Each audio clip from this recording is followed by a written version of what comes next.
Government వచ్చిన తర్వాత ఎలా ఉంది పరిపాలన? పరిపాలన బాగుందండి. మొత్తం కంపెనీలన్నీ తీసుకొస్తున్నారు సీఎం గారు, అంతా బాగుంది. మన పిల్లలకి ఏదైనా జాబులు రావాలన్నా అదర్ రాష్ట్రాలకి అదర్ స్టేట్లకి వెళ్లకుండా మనకి ఇక్కడే సౌకర్యంగా ఉంటుంది. ఇప్పుడు ఈ గవర్నమెంట్ వచ్చిన తర్వాత రాష్ట్రం ఇంత పెట్టుబడులు తీసుకురావడంపై మీకు ఎలా అనిపిస్తుంది? చాలా మంచిగా అనిపిస్తుందండి. ఎందుకనంటే మనం వేరే కంట్రీస్ వెళ్లకుండా అన్ని కంపెనీలు మన స్టేట్ లో వస్తున్నాయి కాబట్టి అది మంచిగానే అనిపిస్తుంది కదా. అసలు మీరు గవర్నమెంట్ ఇన్ని కంపెనీలు తీసుకొస్తుంది మీరు అనుకున్నారా? అనుకోలేదు, కానీ సీఎం గారు దయ వల్ల అవన్నీ వస్తున్నాయని మేము చాలా ఆనందంగా ఫీల్ అవుతుంది. టయానికి పెన్షన్లు ఇస్తున్నారు అందరికి. ఏంటి 3 పిల్లలకి ఎంతమంది పిల్లలు ఉంటే అంతమంది పిల్లలకి తల్లికి వందనం వేస్తున్నారు. వైసీపీ ప్రభుత్వంలో ఒక్కరికి ఇస్తానికి కరెంట్ బిల్లులు వచ్చినాయని అయ్యి వచ్చినాయని సాకులు చెప్పేవాళ్ళు. ఇప్పుడు అలా కాదు కదా, గుండ్లు మీద చేసుకుని బతుకుతున్నారు అందరూ. అంటే గవర్నమెంట్ ఏమి ఇవ్వట్లేదు, పథకాలు ఏదో అరకొర ఒకరికి ఎవరో సన్నాసులు అందరూ అలాగే వాక్కుంటా ఉంటారండి. చేతకాని వాళ్ళు వాగే మాటలు అవన్నీ. పని చేసే వాళ్ళు చేసుకుంటూ పోతారు, మాటలు చెప్పరు. చాలా బాగుందండి. ఏం లేవు, చాలా బాగుంది. అభివృద్ధి ఎలా ఉంది మరి? అయితే ఏపీ అభివృద్ధి ఆంధ్రప్రదేశ్ చాలా బాగుంది. ఇంతకుముందు ఈ క్యాంటీన్ ఉండేది కాదు. చాలా మంది పేదలు కానీ పనులకు వచ్చిన వాళ్ళు కానీ చాలా మందికి ఉపయోగపడుతున్నారు. రెండోది అట్లా రోడ్లు ఇవన్నీ ఉండేది కాదు, రోడ్లు ఉండేవి కావు. చాలా చేస్తున్నారు, పని కావాలిగా. పనులు ఆడుండే ఉసుక ఆపేశారు, సరిగా పనులు ఉండేవి కాదు. ఏదైనా పని కల్పిస్తేనే కదా కూలీలకు పనులు ఉండేది. పనులు ఉండేవి కావు, అప్పుడు పనులు చేసేవాళ్ళు కాదు, పని ఉండేది కాదు. లేదు, ఉద్యోగాలు ఇప్పుడు వస్తాయని నమ్మకం ఉంది. నా 3 పిల్లలు గవర్నమెంట్ ఉద్యోగాలు. అయితే ఒకటి జరిగిందండి. మాకు మా పెద్ద కుమారుడికి టొబాకో బోర్డులో ఉద్యోగం వచ్చింది. తెలుగుదేశం ప్రభుత్వంలో వస్తే మా కాడ రూపాయి తీసుకోకుండా మేము ఎరుకుల తీసుకోకుండా సర్టిఫికేట్లు ఇచ్చేశారు. మా చిన్న కొడుకుకి సచివాలయంలో ఉద్యోగం వచ్చింది. వస్తే ఆ సర్టిఫికేట్లు చూసుకోవడానికి 3,05,000 కడితేనే సర్టిఫికేట్లు ఇచ్చారు. వైసీపీ పరిపాలనలో అంటే అన్నారు. నేను ఏదో తీసుకొచ్చుకొని మా పిల్లల బిడ్డని ఉద్యోగంలో జాయిన్ చేయించాను. అంటే 15,000 ఇచ్చేవాళ్ళు, సాలిసాలను జీతం ఇచ్చేవాళ్ళు. బాగా రిస్క్గా ఉండేది. చాలా ఇబ్బంది పడ్డాం. ఇప్పుడు 35,000 రూపాయలకు పోయిందిగా. ఇప్పుడు వాళ్ళ కుటుంబాన్ని పోషించుకునే స్థాయికి జీతాలు ఎట్నో గట్ట సరే. అప్పుడు సరిగ్గా ఇచ్చేవాళ్ళు కాదు, ఇప్పుడు పర్వాలేదండి. ఖమ్మంగా ఇప్పుడు మా ఆడోళ్ళు లేదు, నాకు వండుకోవటం చేత కాదు, వచ్చి తినడానికి అవకాశం ఉంది. మరి ఇప్పుడు ఆ సౌకర్యం ఆడించి వచ్చిందండి. బయటకు పోయి తినాలంటేనేమో 140, 150 రూపాయలు అంటున్నారు. అంత పెట్టి తినలేముగా. బాగుందండి, చాలా బాగుంది. రాయలసీమలో పుట్టపర్తిలో ఎయిర్ క్రాఫ్ట్ డిఫెన్స్ సంబంధించిన ప్రాజెక్ట్ రావడంపై మీకు ఎలా అనిపిస్తుంది? మాకు చాలా ఆనందంగా ఉందండి. మేము స్వాగతిస్తున్నాం ఆ విషయంలో. అలాంటి కంపెనీలు అలాంటివి రాబట్టి ఎంతమందికో పిల్లలకు కూడా ఉద్యోగాలు అవి వస్తాయి.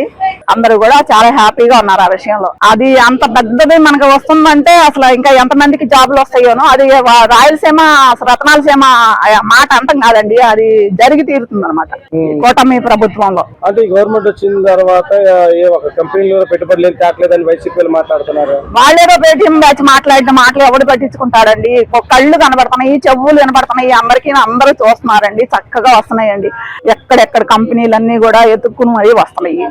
మరి మొన్న అట్లా రాయల్ ఎన్ఫీల్డ్ బండి వచ్చినప్పుడు కూడా కోర్టులో కేసు వేసాడు ఎవరు. మరి ఇప్పుడు మనకి ఏదైనా వస్తున్నాయి అంటే వద్దని చెప్పి కేసులు వేయటం అంటే బిడ్డలు నోటికాడ కూడా తీసేయటమే కదండి, భవిష్యత్తు నాశనం చేయటమే కదా.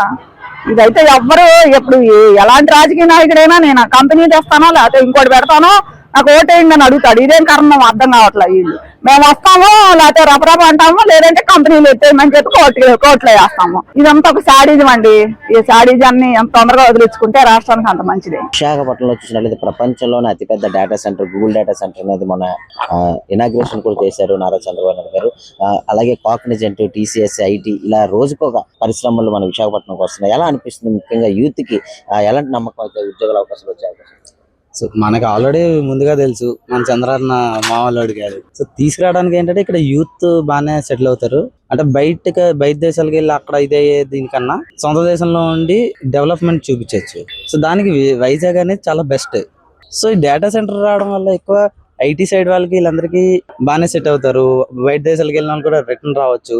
సో డెఫినెట్ గా చెప్పిన లాస్ట్ 5 ఏళ్ళు మనం చూసిన దానికన్నా ఈ 5 ఏళ్ళు చాలా గొప్పగా ఉంది. ఎందుకంటే అవకాశాలు చాలా రెట్లు పెరుగుతున్నాయి. ఇంతకు ముందు అంటే అవకాశం కోసం మనం బయటికి వెళ్ళే వాళ్ళం. ఇక్కడ అవకాశాలు వచ్చి మనం ప్రూవ్ చేసుకోవాల్సి వస్తుంది. సో ఒక స్టెప్ వాళ్ళు ముందుకు వచ్చినప్పుడు 10 స్టెప్లు మనం ముందుకెళ్లే ఛాన్స్ మనకి ఇస్తున్నారు. సో దీనివల్ల డెఫినెట్ గా యూత్ కాదు, అన్ని దీంట్లో కూడా చాలా మందికి చాలా రకాలుగా ఉద్యోగాలు వస్తాయి. మెయిన్ గా యూత్ బయటకు వెళ్లకుండా ఉంటారు, మంచిగా జాబ్లు వస్తున్నాయి, అన్ని పర్ఫెక్ట్ గా ఉన్నాయి. ముఖ్యంగా నారా లోకేష్ విషయంలోకి వస్తే ఐటీ మినిస్టర్ గా ఎడ్యుకేషన్ మినిస్టర్ గా ఉన్నారు.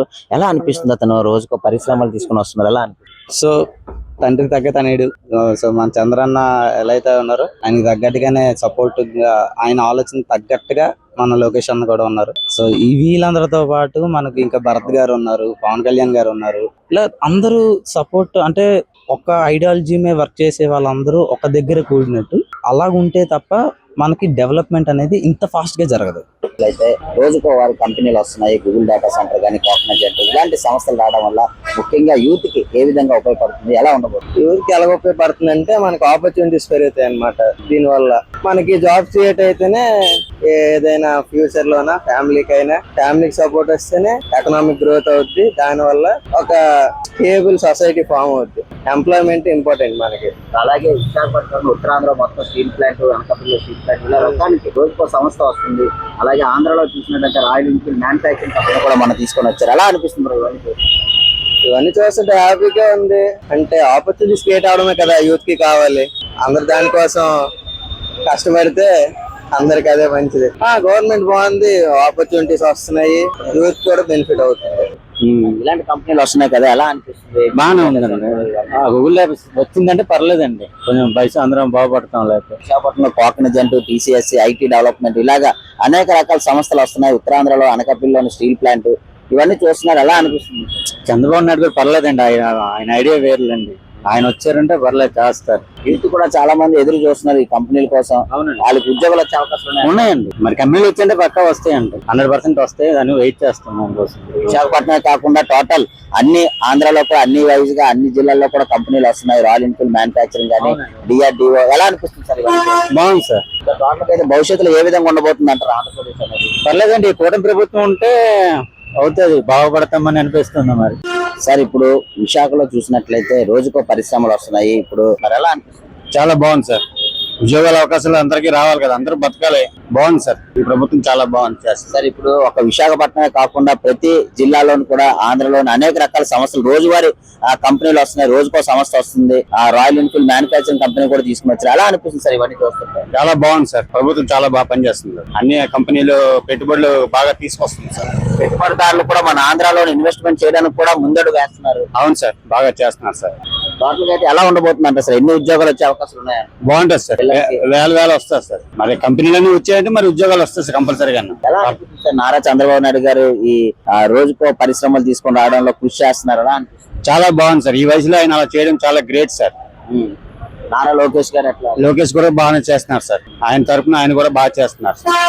ఇప్పుడు విశాఖపట్నంలో చూసినట్లయితే గూగుల్ డేటా సెంటర్ అనౌన్స్ చేశారు. అలాగే భోగపురం ఎయిర్పోర్ట్, మెట్రో ఇవన్నీ వస్తుంది. భవిష్యత్తులో ఏ విధంగా ఉండబోతుంది? చాలా బాగుంటది సార్, మొత్తం అన్ని కంపెనీలు మొత్తం వస్తాయి, పెట్టుబడులు కూడా బాగానే వస్తున్నాయి, బాగానే ఉంటది సార్. పేద ప్రజలు బాగా బతకడానికి చాలా బాగుంటది సార్. టోటల్ గా అయితే ఒక నమ్మకం అనేది ఏర్పడింది అంటే? ఆ నమ్మకం ఏర్పడింది సార్, చాలా వరకు బాగా ఏర్పడింది సార్.